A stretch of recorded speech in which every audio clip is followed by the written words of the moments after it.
অস্থায়ী বাজারটিকে। কি কারণে গরু নিয়ে দৌড়াচ্ছে জানা যাক এবং দেখা যাক।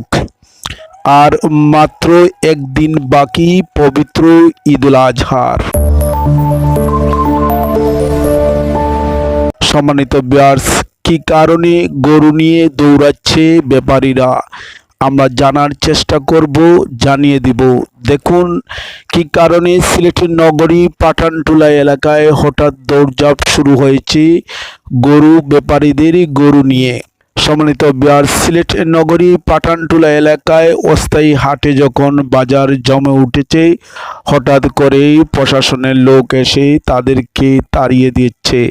এর কারণ হচ্ছে একটাই, এখানে অস্থায়ী পশুর হাট। এটা কোনো সিলেট সিটি কর্পোরেশনের এবং স্থায়ী হাট নয়। এ কারণেই প্রশাসন তাদেরকে তাড়িয়ে দিচ্ছে। এটি কারণ হচ্ছে সিলেট নগরীতে যানজট সৃষ্টি হচ্ছে, মানুষের চলাফেরা যাত্রীদের ব্যাঘাত ঘটছে। তার কারণেই এখানে অস্থায়ী হাটকে তুলে দিচ্ছে প্রশাসন। গরু ব্যাপারীরা গরু নিয়ে বিপাকে রয়েছেন এমনটি জানিয়েছেন। আমরা এখানে দেখেছি আজ বিকাল 5টার দিকে হঠাৎ করেই প্রশাসনের লোক এসে এই বাজার থেকে প্রতিটি গরুকে তাড়িয়ে দিচ্ছেন, যাতে এখানে অস্থায়ীভাবে কোনো হাট না বসার জন্য।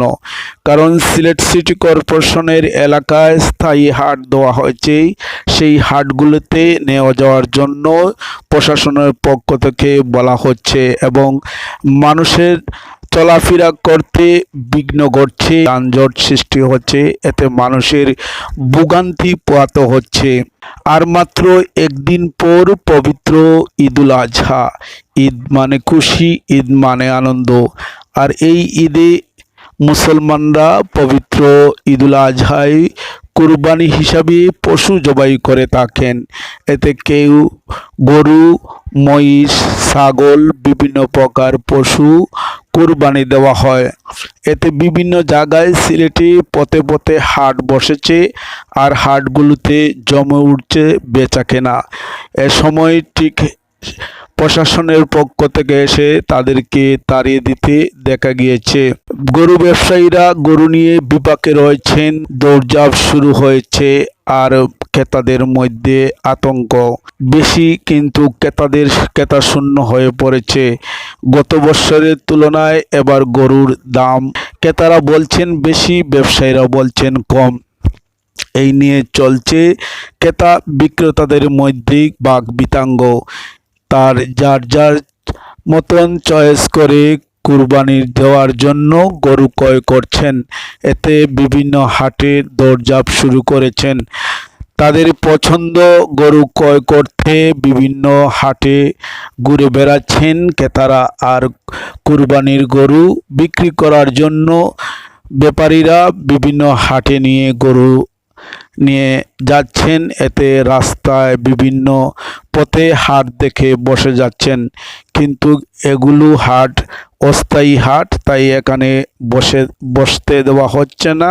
প্রশাসনের পক্ষ থেকে তাদেরকে তাড়িয়ে দেওয়া হচ্ছে, যাতে যান চলাচল সৃষ্টি না হয়ে যাতায়াতের মধ্যে ভোগান্তি সৃষ্টি না হয়। এতে যান চলাচল স্বাভাবিক করার জন্য প্রশাসনের পক্ষ থেকে তাদেরকে এই হাট থেকে তাড়িয়ে দেওয়া হচ্ছে। এমন দৃশ্য আজ 15 জুন বিকাল 5টায় আমাদের চোখে ভাসে এবং আমরা দেখতে পাই প্রশাসনের লোক তাদেরকে তাড়িয়ে দিচ্ছে।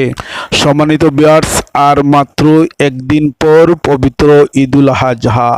সেই ঈদুল আজহায় মুসলমানরা মূলত পশু জবাই করে থাকেন। সেটি কেউ গরু, কেউ মহিষ, কেউ ছাগল, বিভিন্ন প্রকার পশু জবাই করে ঈদুল আজহার কোরবানি উদযাপন করা হয়। সেই মাংসগুলো গরিব মিসকিনদের মাঝে বিলিয়ে দেওয়া হয়।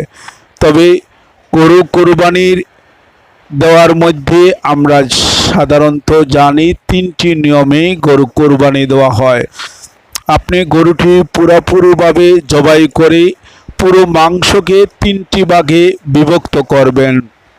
একটি ভাগ নিজের জন্য রেখে দিবেন, একটি ভাগ আত্মীয় স্বজনের জন্য রেখে দিবেন, আর অন্য একটি ভাগ এতিম মিসকিনের মাঝে বিলিয়ে দিবেন। এটি হচ্ছে সাধারণত নিয়ম, কিন্তু আমরা অনেকে এরকম নিয়মে তোয়াক্কা না করে অনেকে তার বাসার সব মাংস ঘরের মধ্যে রেখে দেন, এমনটি মানুষের মধ্যে লোকমুখে শোনা যাচ্ছে।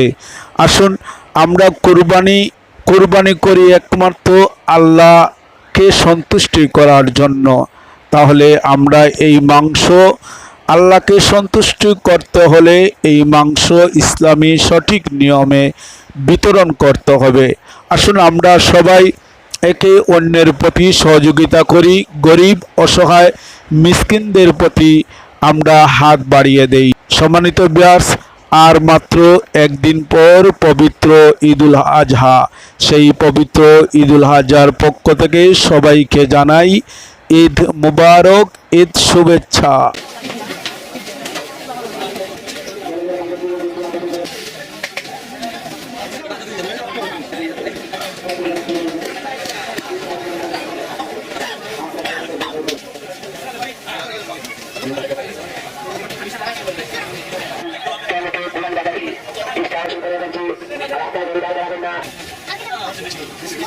Kita